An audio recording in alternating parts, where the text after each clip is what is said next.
৩৭১২টি শূন্য পদে ক্লার্ক ও data entry operator নিয়োগ এবং মাসে ১৯,০০০ টাকা অবধি স্যালারি দেওয়া হবে এবং স্টাফ সিলেকশন কমিশনের মাধ্যমে এই নিয়োগ প্রক্রিয়া সম্পূর্ণ করা হবে। অর্থাৎ এসএসসি সিএইচএসএল রিক্রুটমেন্ট নোটিশ প্রকাশ পেয়ে গেছে।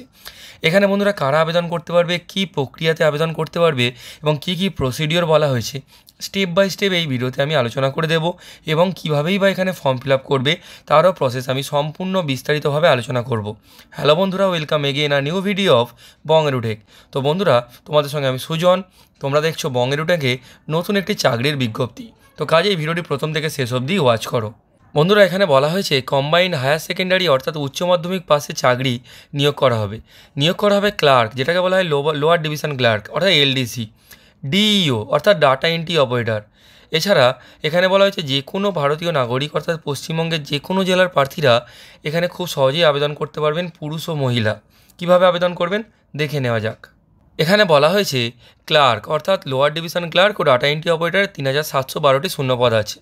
আবেদনে ইচ্ছুক প্রার্থীদের স্বীকৃত শিক্ষা প্রতিষ্ঠান থেকে ন্যূনতম এইচএস পাস করতে হবে। এর পাশাপাশি টাইপিং স্পিড ভালো হতে হবে। শুধু এইটুকু রিকোয়ারমেন্ট। মাসিক বেতন ১৯,৯০০ টাকা, অলমোস্ট ২০,০০০ টাকা এবং ডাটা এন্ট্রির জন্য ২৫,৫০০ টাকা কিন্তু বেতন দেওয়া হবে। বয়সের ক্ষেত্রে বলা হয়েছে ১৮ বছর থেকে সর্বোচ্চ ২৭ বছরের মধ্যে যে কেউ আবেদন করতে পারবে। তবে যেমন নিয়ম হয় এসসি এসটিরা 5 বছরের বয়সের ঊর্ধ্বসীমায় ছাড় পেয়ে যাবে এবং ওবিসিরা 3 বছরের। আবেদন কিভাবে করবেন? আবেদনের ক্ষেত্রে বলা হয়েছে অনলাইনে আবেদন করা যাবে। এসএসসির যে অফিসিয়াল ওয়েবসাইট আছে সেখান থেকে আবেদন করতে পারবে। সঠিকভাবে রেজিস্ট্রেশন প্রসেস কমপ্লিট করে এখানে আবেদন করা যাবে। আবেদন মূল্যর ক্ষেত্রে বলা হয়েছে 100 টাকা লাগবে এবং মহিলা, এসসি এবং শারীরিক প্রতিবন্ধীদের ক্ষেত্রে কোনো রকম কোনো আবেদন মূল্য জমা করতে হবে না।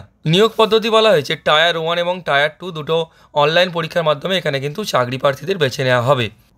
এবার দেখে নেওয়া যাক টায়ার 1 বলতে কী বোঝানো হয়েছে। টায়ার 1-এ এখানে পার্ট 1-এ থাকছে ইংলিশ নলেজ অর্থাৎ বেসিক নলেজ, যেখানে তারপরে থাকছে জেনারেল ইন্টেলিজেন্স, তারপরে থাকছে কোয়ান্টিটিভ অ্যাপটিটিউড, তারপরে থাকে জেনারেল অ্যাওয়ারনেস। তো এইভাবে কিন্তু পরীক্ষা নেওয়া হবে, 60 মিনিটের পরীক্ষা নেওয়া হবে। এবং এখানে টায়ার 2 যেটা বলা হয়েছে, টায়ার 2-এর ক্ষেত্রে বলা হয়েছে যে ম্যাথামেটিক্যাল অ্যাবিলিটিস থাকছে এবং reasoning and general intelligence GI. এবং এখানে আবেদনের শেষ তারিখ বলা হয়েছে যে 7ই মে 2024 তারিখ অবধি প্রার্থীরা এখানে খুব সহজেই আবেদন করতে পারবেন। পক্ষ থেকে এই হচ্ছে অফিসিয়াল ওয়েবসাইট, যেটি অনলাইন অ্যাপ্লিকেশান শুরু করতে হয়েছে অলরেডি 8ই এপ্রিল 2024 থেকে শুরু হয়েছে, 7ই মে অবধি চলবে এবং লাস্ট ডেট বলাই হয়েছে যে রাত 11টা অবধি আবেদন চলবে 7ই মে এবং অনলাইনে 8ই মে অবধি কিন্তু পেমেন্ট করা যাবে। তো এইভাবে তোমরা পুরো ডিটেলসটা দেখতে পাচ্ছ। অফিসিয়াল নোটিশের লিঙ্ক আমি ডেসক্রিপশান বক্সে দিয়ে দেবো, তাহলে তোমরা ডিটেলসে আশা করছি বুঝতে পেরে যাবে। এছাড়া সমস্ত ডিটেলস এখানে সমস্ত কিছু আলাদা আলাদা করে ভাগ ভাগ করে লেখা আছে এবং যেগুলো আমি বললাম আর কি সেগুলি অফিসিয়াল নোটিশে ইংলিশে লেখা আছে। আমি তোমাদের সঙ্গে ডিটেলসে আলোচনা করেছি বাংলাতে। এবার আসি আবেদনের জন্য আমরা সবাই জানি ssc.nic.in এই অফিসিয়াল ওয়েবসাইটে আসতে হবে। যদি আগে স্টাফ সিলেকশন কমিশনে তোমরা আবেদন করে থাকো তাহলে এখানে অবশ্যই তোমাদের কাছে একটা ইউজার নেম আছে, সেই ইউজার নেমটা তোমরা এখানে এন্টার করবে, পাসওয়ার্ড এন্টার করবে এবং লগ ইন করবে। যদি না থাকে তাহলে এখানে প্রথমে তোমাদের রেজিস্টার করে নিতে হবে।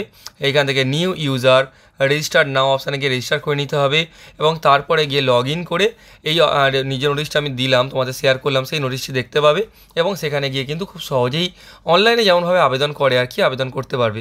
যদি কারো বুঝতে অসুবিধা হয় কমেন্ট সেকশানে একটা কমেন্ট করে যেও, তাহলে আমি অবশ্যই এই ডিটেলস ভিডিও নিয়ে আসবো কী করে আবেদন করতে হয়। ভিডিওটি এতক্ষণ দেখে থাকলে এই ধরনের নোটিশ যদি তোমাদের ভালো লেগে থাকে, আগামী দিনেও দেখতে চাও, চ্যানেলটিকে সাবস্ক্রাইব করে দাও এবং একটু মোটিভেশন পাওয়া যায় যদি এই ভিডিওটি তোমরা একটি লাইক করে দাও। তো দেখা হচ্ছে পরের কোনো ভিডিওতে, ততক্ষণ অবধি দেখতে থাকো, শিখতে থাকো এবং অলওয়েজ কানেক্টেড থাকো বং এডুটেকের সঙ্গে। ধন্যবাদ।